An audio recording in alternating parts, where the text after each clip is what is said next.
Hello guys, चलो class 12 का accountancy. ये जो सैम्पल पेपर में है 50 important question, most probable question, ठीक है। उसका जो भी क्वेश्चन शेयर्स वाला है वो हम लोग सॉल्व करेंगे पहले, फिर वन बाय वन सारे सॉल्व करेंगे। ये मोस्ट प्रोबेबल क्वेश्चन है for exam 2025 accountancy for class 12, ठीक है। चलो इसका जो क्वेश्चन हम लोग को सॉल्व करना है कंपनीज अकाउंट वाला, ये देखो, ये हम लोग का क्वेश्चन है 28, ठीक है। चलो 28 स्टार्ट हो रहा है। For providing employment of the local youth and development of rural areas of UP, Pritish Limited decided to set up a hydropower plant and registered with a capital of rupees 5 crore divided into equity shares of rupees 10 each, ठीक है। ये rupees में दिया हुआ है, देखो तो इसको पहले नंबर ऑफ शेयर्स हम लोग को कन्वर्ट करना होगा, ठीक है। Out of these, company issued rupees 5 lakh equity shares to public। ये रुपीज़ 5 लाख नहीं होना चाहिए, ये 5 lakh equity share number of shares बता रहा है कि ये लोग इतना इशूड कर रहा है। देखते हैं, issue price was payable rupees 3 on application and rupees 7 on allotment, ठीक है। Amit is share holder holding 1000 shares failed to pay allotment. एक शेयर होल्डर है अमित, वो अलॉटमेंट का अमाउंट नहीं दिया, मतलब 7 रुपीज़ नहीं दिया। बताते हैं, his shares forfeited and later on 600 shares were reissued at rupees 8 per share as fully paid up. You are required to show the following share capital in the balance sheet of the company as per schedule 3. Also prepare notes to accounts, ठीक है। Journal entry नहीं बोला इस question में, question छोटा है। इसमें balance sheet में कैसे दिखेगा और नोट्स टू अकाउंट्स, एक बारी आप क्वेश्चन अच्छे से देख लो और फिर मैं बताती हूँ।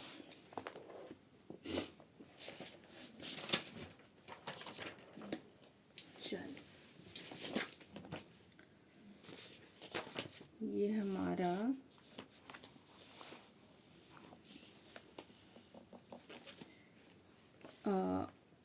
मोस्ट प्रोबेबल क्वेश्चन का 28 है ना, क्वेश्चन नंबर 28, ठीक है। क्या बोला था, ये जो है रुपीज़ 5 करोड़ ये लोग का अथोराइज्ड कैपिटल है at the rate of rupees 10 each, ठीक है ना। तो नंबर ऑफ पहले शेयर्स निकालो,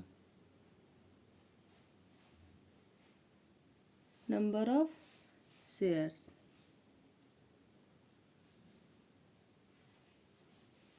नंबर ऑफ शेयर्स निकलेगा 5 crore divided by 10 equals to 50 lakh. ये हमारा नंबर ऑफ शेयर्स हुआ। इतना शेयर्स ये लोग के पास अथोराइज्ड है कि ये लोग इतना कैपिटल मंगवा सकते हैं। लेकिन कंपनी अभी, ये तो अथोराइज्ड कैपिटल है, अथोराइज्ड कैपिटल ये है at the rate of rupees 10 each, तो नंबर ऑफ शेयर्स निकाल लिए हम लोग। पर कंपनी इशू कितना कर रही है, देखो कंपनी इशू कर रही है 5 lakh equity shares at the rate of rupees 10 equals to 50 lakh. Confusion नहीं होना है, ये अथोराइज्ड है, ये अथोराइज्ड है, ये इशू है, अमाउंट सेम आ जा रहा है, लेकिन ये नंबर ऑफ शेयर्स है। इसको अगर मल्टीप्लाई 10 करेंगे तो ये वैल्यू आएगा।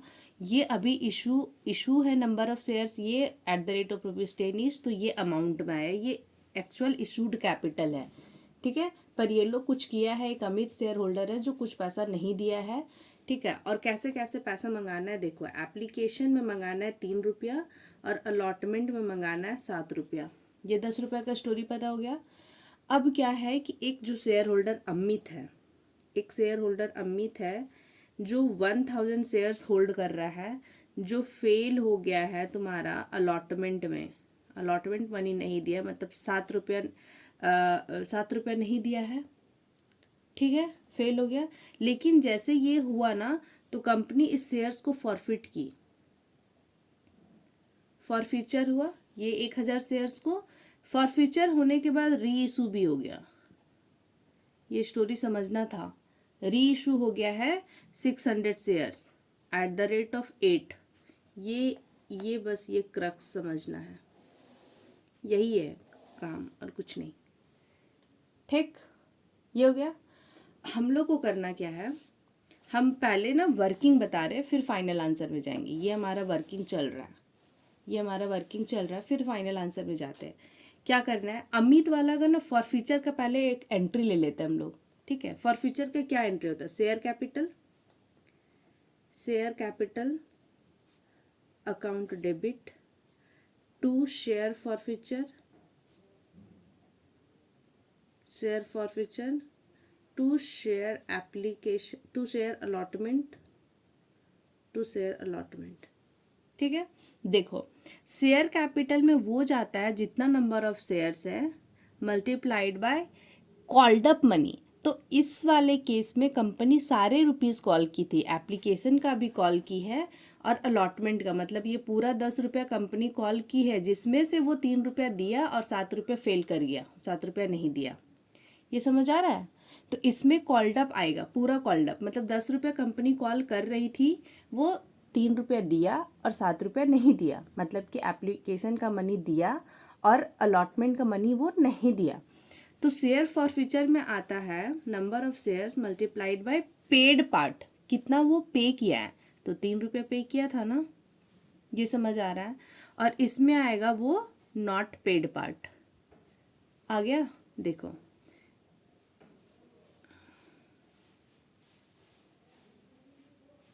ये हो गया हम लोग का फॉरफीचर का एंट्री।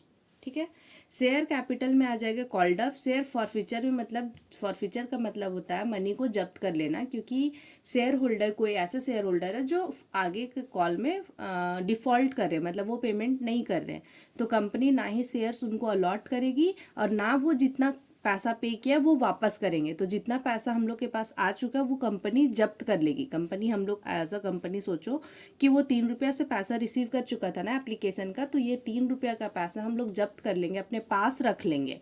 ठीक है, तो ये 3000 हो गया। और जिससे वो डिफ़ॉल्ट किया, जिसमें पेमेंट नहीं किया है, ये शेयर अलॉटमेंट का पैसा नहीं दिया है, तो शेयर अलॉटमेंट का पैसा नहीं दिया है 7 रुपया से, तो ये हमारा नॉट पेड पार्ट हो गया। ये पेड पार्ट, ये नॉट पेड पार्ट, ये कॉल्ड अप। ठीक है, और ये दोनों इक्वल होगा। ठीक है, डेबिट इक्वल्स टू क्रेडिट, ये हो गया। अब हम लोग को करना है री इशू कर रहे हैं, बैंक अकाउंट डेबिट, कितना शेयर्स री इशू कर रहे हैं, 600 इंटू 8। ठीक है, to equity share capital. Equity share का फेस वैल्यू तो 10 रुपया ही रहेगा ना, 4800, और ये हो गया तुम्हारा 6000। यहाँ तक किसी को कोई दिक्कत? रुको, यहाँ पे देखो, जो शेयर 10 रुपया का है वो शेयर्स 8 रुपये में ही री इशू हो रहा है, तो यहाँ आएगा शेयर फॉरफीचर। ये क्यों आया, इसको अच्छे से एक बार ही समझो। देखो, शेयर फॉरफीचर में होता है जब्त का पैसा यहाँ पड़ा हुआ है, ये वाला पैसा जब्त किया हुआ पड़ा हुआ है ना, जब फॉरफीचर किए तो जब्त वाला पैसा पड़ा हुआ, मतलब 1000 शेयर्स जब हम लोग जब्त कर रहे हैं कि ना उसको शेयर्स दिए, ना वो जितना पैसा पे किया था ना वो उसको लौटाने गए, वो पैसा हम लोग खुद रख लिए, वो शेयर्स को भी हम लोग खुद रख लिए, वो शेयर्स को फर्दर हम लोग री इशू करेंगे। तो री इशू कर सकते हैं पूरा 1000 शेयर्स, री इशू करने गए 600 शेयर्स। ठीक है, कितना भी री इशू कर सकते हैं, या तो 1000 या उससे कम। लेकिन कंडीशन क्या है यहाँ, जब ये पैसा हम लोग जब्त कर लिए ना, इस किसी को शेयर्स दिए, तो ये पैसा को हम लोग यूटिलाइज कर सकते हैं अगर वो शेयर्स को री इशू करते हैं फेस वैल्यू से कम पे, लॉस पे। अगर शेयर्स री इशू होती है, री इशू होने के टाइम कुछ लॉस बेयर होता है पर्टिकुलर इस शेयर्स पे, तो जो हमारा शेयर फॉरफीचर में पैसा पड़ा हुआ है उसको यूटिलाइज करेंगे। ठीक है, उसको यूटिलाइज करेंगे। लेकिन अगर ये पूरा 1000 शेयर्स री इशू होता तो सारा पैसा हम लोग यूज़ करते, लेकिन पार्ट शेयर री इशू हो रहा है तो हम लोग को देखना होगा इस शेयर्स का फॉरफीचर में, शेयर फॉरफीचर अकाउंट में कितना पैसा पड़ा हुआ है। मतलब एक चीज़ समझो, जितना शेयर्स हम लोग फॉरफिट किए उसका जो जब्त किया हुआ पैसा है वो पैसा उसी के लिए यूज़ करेंगे जब री इशू कर रहे हैं लॉस पे, तो वो खर्चा उसको बेयर कर लेगा। लेकिन अगर री इशू करने के बाद भी शेयर फॉरफीचर में पैसा बच जाता है तो ये कैपिटल रिजर्व में रिकॉग्नाइज कर लो एज अ प्रॉफिट। देखो देखो क्या है, शेयर जब्त किया हम लोग, शेयर फॉरफीचर मतलब जब्त किया हुआ पैसा है, तो ये 1000 शेयर्स हम लोग उसको दिए भी नहीं, और ये 1000 शेयर्स का पैसा जितना वो जो अमित था जो पेमेंट किया है हम लोग को 3000 रुपया, वो भी हम लोग रख लिए और शेयर्स भी अभी हमारे हाथ में है। अब ये शेयर्स को हम लोग जा रहे किसी और इंसान को री इशू करने, ठीक है। तो वो री इशू करने के टाइम हो सकता है कि पूरा 10 रुपये में री इशू नहीं हो, ठीक है। तो पूरा 10 रुपये में री इशू नहीं होगा, कुछ कम में री इशू होगा। तो ये वही वाला शेयर्स है ना जो फॉरफिट किए थे। तो फॉरफीचर के टाइम जो जब्त किया हुआ पैसा पड़ा हुआ है वो पैसा को उसको री इशू करने में यूटिलाइज कर सकते हैं ना, उसका भरपाई करने के लिए कुछ तो पैसा उसके नाम पे पड़ा हुआ था री इशू फॉरफीचर वाला। तो री इशू हम लोग का हो रहा है 8 रुपये में, तो इसका 2 रुपया कौन बेयर करेगा? ये नॉर्मल शेयर्स नहीं है जो हम लोग डिस्काउंट ऑन इशू करके बेयर कर लेंगे, ये फॉरफिटेड शेयर को री इशू कर रहे हैं। तो जितना फॉरफीचर में पैसा पड़ा हुआ है वो पैसा को हम लोग यहाँ पे यूटिलाइज कर सकते हैं। करना कैसे है वो प्रोसेस हम बता रहे। देखो ये 1000 शेयर्स का पैसा शेयर फॉरफीचर में 3000 पड़ा हुआ है, ये 1000 शेयर्स के बदले में इतना रुपीस पड़ा हुआ है जिसको हम लोग आगे यूज़ कर सकते हैं। अगर लॉस में इशू होगा तो हम लोग यूज़ कर लेंगे, नहीं लॉस में इशू होगा तो ये सारा पैसा कंपनी के लिए एज अ प्रॉफिट मान लो, क्योंकि ये पैसा ना अमित को शेयर्स दिए ना अमित को ये पैसा लौटाए। तो 3000 फोकट का पैसा पड़ा हुआ शेयर फॉरफीचर में। अब फोकट का पैसा पड़ा हुआ है, इसको री इशू करने गई ये शेयर को, कुछ लॉस होगा तो वहीं से खर्चा को बेयर करो, ठीक है। अब देखो क्या हुआ कि ये 1000 के लिए 3000 है तो 600 शेयर्स री इशू कर रहे हैं। ये हमेशा सारा शेयर फॉरफीचर में जब री इशू करेंगे और लॉस पे होगा तो ये सारे क्वेश्चन में ये कॉन्सेप्ट को यूज़ कर लेना, आंसर सही आएगा, ठीक है। शेयर री इशू 600 का री इशू करे तो ये पैसा जो शेयर फॉरफीचर में पड़ा हुआ है शेयर फॉरफीचर अकाउंट में 1000 शेयर्स के लिए इतना, तो 600 शेयर्स के लिए कितना, क्रॉस मल्टीप्लाई करो, ठीक है। देखो 3000 इंटू 600 शेयर्स डिवाइडेड बाय 1000, देखो नॉर्मल है 3000 रुपीज़ 1000 शेयर्स के लिए था, तो 3000 डिवाइडेड बाय 1000, तो एक शेयर्स के लिए आ गया मल्टीप्लाई बाय 600 शेयर्स, तो 600 शेयर्स के लिए आ जाएगा, ये कट कर लो, ये आ गया 1800 आया। ये 1800, देखो ये 3000 में ना 1800 600 के लिए है और फिर जो बचेगा वो 400 के लिए, ठीक है। तो ये 1800 में से अब जो लॉस पे री इशू हो रहा है, देखो लॉस पे कितना हो रहा है 600 मल्टीप्लाइड बाई 2, 1200 का लॉस पे इशू हो रहा है, आया समझ। अब अगर ये लॉस पे री इशू हो गया तो अब हम लोग का पैसा देखो 1800 था जिसको हम लोग यूज़ कर सकते थे, तो यूज़ कितना हुआ 1200 ही हुआ ना। तो अब हम लोग ऐसे करेंगे share forfeiture account debit to capital reserve, कितना जाएगा, जो शेयर सिर्फ री इशू हुआ उसी का काम करेंगे और जो री इशू नहीं हुआ है वो as it is share forfeiture में पड़ा रहेगा उसका पैसा, जब वो री इशू होगा तब उसको यूटिलाइज करेंगे, और यूटिलाइज हुआ तो ठीक है, नहीं यूटिलाइज हुआ तो डायरेक्ट कैपिटल रिजर्व में उसको कैपिटलाइज कर लो, मतलब प्रॉफिट बुक कर लो। देखो शेयर फॉरफीचर अकाउंट में इसका 600 शेयर्स वाला का 1800 पैसा था, माइनस हम लोग 1200 यूटिलाइज कर लिए तो ये 600 ही जाएगा, ठीक है। ये ना री इशू पार्ट का कंप्लीट हो गया।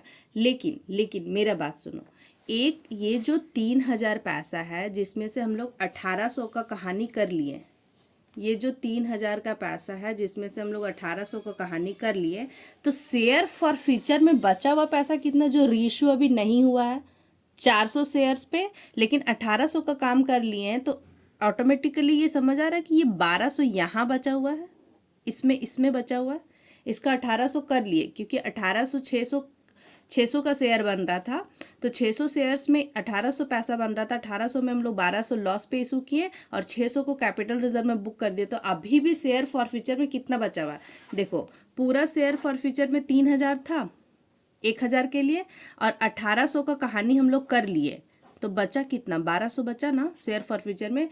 ये कितना के लिए है, 400 शेयर्स के लिए, 400 शेयर्स के लिए। तो ये पैसा अभी भी शेयर फॉर फ्यूचर में, ये पैसा कब यूज़ करेंगे, जब हम लोग 400 शेयर्स को री इशू करने जाएंगे, 400 शेयर्स को री इशू करने जाएंगे, 400 शेयर्स को री इशू करने जाएंगे, तब अगर लॉस पे इशू होगा तो यूटिलाइज करो, अदरवाइज कैपिटल रिजर्व में बुक करो, वो जब होगा तब। अभी लेकिन फिर भी शेयर फॉर फ्यूचर में 1200 पैसा पड़ा हुआ है। हम लोग को ना ये पार्ट मांगा ही नहीं था, ये वर्किंग है, ये वर्किंग नोट है, ठीक है, ये वर्किंग नोट है। फाइनल आंसर ये है, देखो बनाते हैं। फाइनल आंसर क्या है, फाइनल आंसर बोला है हम लोग को, इसमें पार्ट 1 है और पार्ट 2 है। Balance sheet, balance sheet as per schedule 3, schedule 3, ठीक है। अरे इतना बड़ा नहीं बनाना था, अच्छा कोई बात नहीं, बन गया। तो ये previous year, current year, previous year, current year, note, particulars, first part होता है equity and liability, equity and liability. ये छोटा बैलेंस शीट बनेगा, टुकड़ा, एक टुकड़ा, क्योंकि पूरा बैलेंस शीट का आइटम नहीं दिया है, सिर्फ शेयर का दिया है, तो उतना ही पार्ट हम लोग को बैलेंस शीट में दिखाना है, ठीक है। इक्विटी एंड लाइबिलिटी में फर्स्ट आएगा share holders funds, share holders fund, share holders funds में एक आएगा share capital, share capital, capital का नोट नंबर 1। बैलेंस शीट हो गया इतना ही। मेन इसका आंसर है नोट्स टू अकाउंट्स में, और वो भी नोट्स टू अकाउंट्स इसी का पार्ट होता है, लेकिन अच्छा क्वेश्चन है कि क्वेश्चन नंबर 2 ही बोल दिया उसका, प्रिपेयर नोट्स टू अकाउंट्स,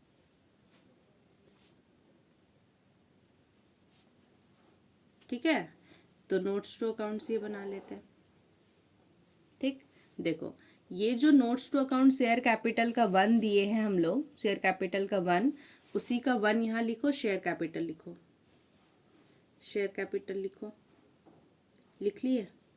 अब देखो अथोराइज्ड कैपिटल लिखो, अथोराइज्ड कैपिटल, अथोराइज्ड कैपिटल में कितना था, हम लोग वर्किंग किए थे ना, कैपिटल क्वेश्चन में दिया हुआ था, ये कैपिटल दिया हुआ था, तो इसको नंबर ऑफ शेयर्स में कन्वर्ट किए थे, तो 50, ये देखो ना, ये देखो ये हम लोग किए थे ना, इतना का ईच, तो number of shares 50 lakh, equity shares of ₹10 each आया था। देखो 50 lakh equity shares of ₹10 each, यही था ना, 5 करोड़, ये हो गया अथोराइज्ड का। इशूड का देखो, इशूड कैपिटल, इशूड कैपिटल कितना है, 5 lakh equity shares, 5 lakh equity shares of ₹10 each, कितना हो जाएगा, 50 लाख। अभी कहानी खत्म नहीं हुआ है। इशूड कैपिटल का ये हो गया, issued subscribed and fully paid up, subscribed and fully paid up. देखो इस केस में 5 लाख शेयर्स इशू हुआ है, तो 5 लाख शेयर सब्सक्राइब हुआ था, फुल्ली पेड नहीं हो पाया। फुल्ली पेड क्यों नहीं हो पाया, क्योंकि जो अमित था, एक अमित शेयर होल्डर है 1000 शेयर से, जो अलॉटमेंट का पैसा नहीं दिया, तो वो डिफ़ॉल्ट किया, तो फुल्ली पेड कहाँ से हुआ, फुल्ली पेड नहीं हो पाया। लेकिन हाँ कुछ शेयर्स फिर री इशू हो गया, पूरा 10 रुपीज़, मतलब 8 रुपीज़ में री इशू हुआ, लेकिन उसका 2 रुपया उसको शेयर फॉर फ्यूचर से एडजस्ट कर लिए ना, उसके नाम का पैसा पड़ा हुआ था ना, एक और छोटा कॉन्सेप्ट है, उसको हम क्लियर कराते हैं अभी तुरंत, लेकिन पहले आंसर कंप्लीट होने दो। देखो इसमें क्या था, पूरा 5 लाख शेयर्स था ना, पूरा 5 लाख शेयर्स। इसमें से कोई डिफ़ॉल्ट कर रहा है 1,000 शेयर से, डिफ़ॉल्ट कर गया 1,000 शेयर से, लेकिन कुछ री इशू हुआ है, ये नंबर ऑफ शेयर्स हो गया।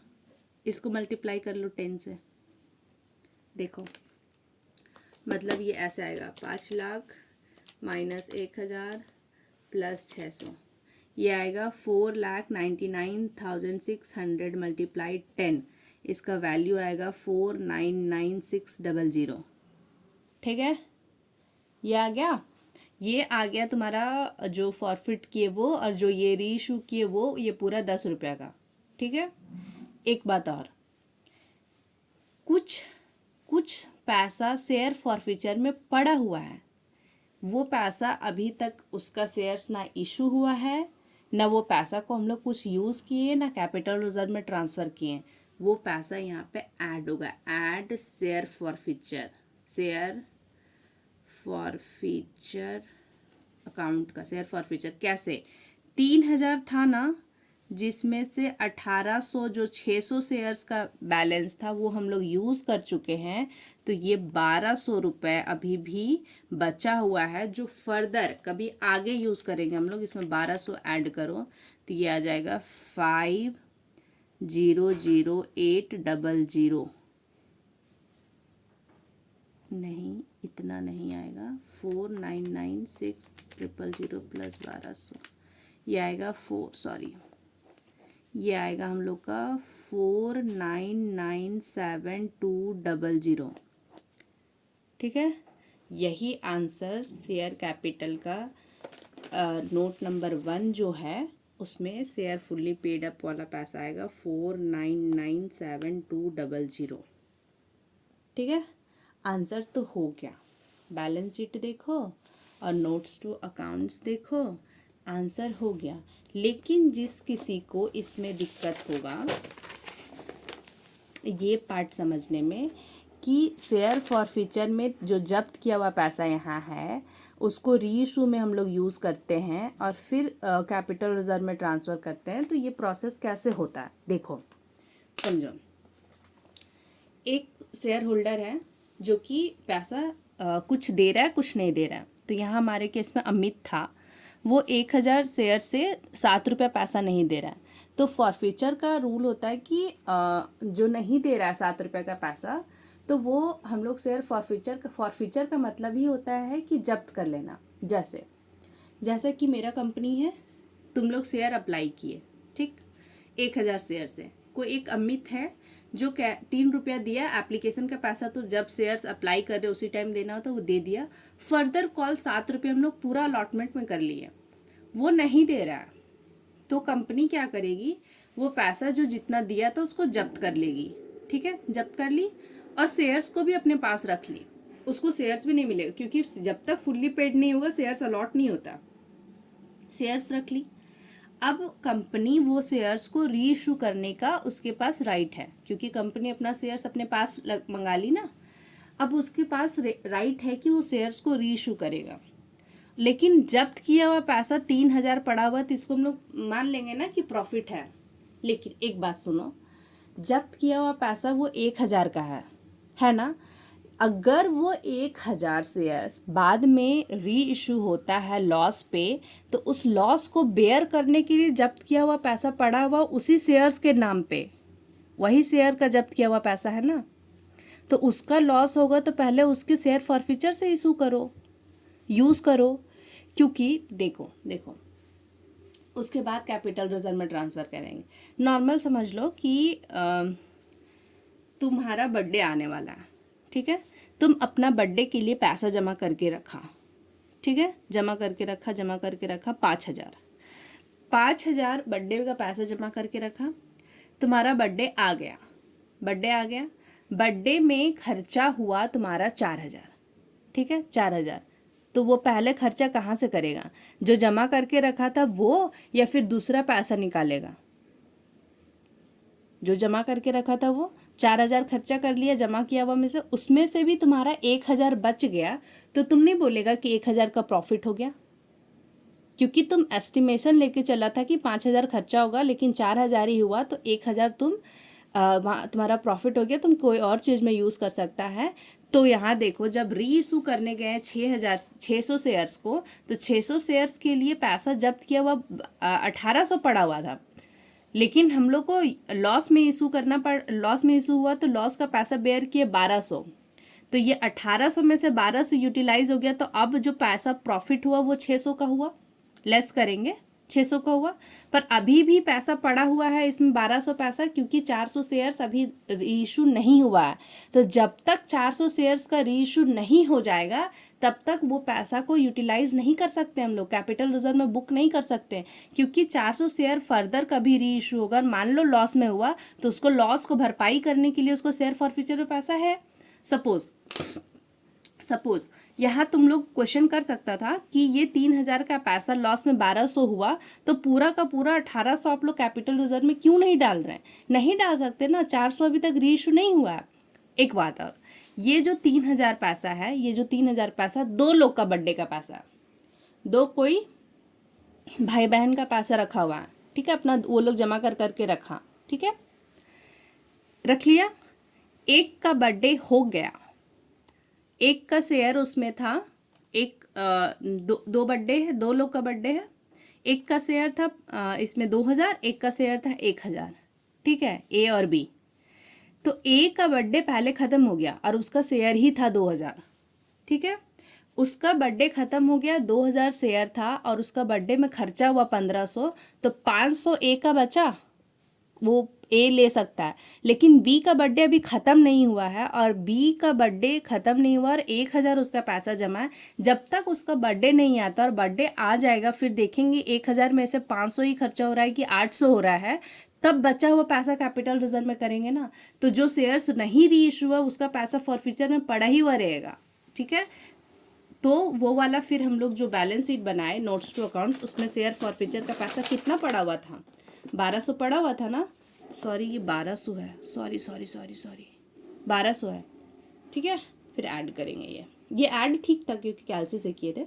1,200 यहाँ लिखने में 1 जीरो ज़्यादा मेरे से लिखा गया, और शेयर फॉरफीचर में 3,000 से 18,000, ये 600 वाला शेयर्स का शेयर है। 600 वाला शेयर्स का कितना पैसा फॉरफीचर वाला था? 1,800, उसमें से भी वो लॉस पे इशू किया 1,200 और 600 हम लोग कैपिटल रिजर्व में बुक कर लिए, अभी भी नहीं यूटिलाइज किया हुआ पैसा वो 1,200, ठीक है।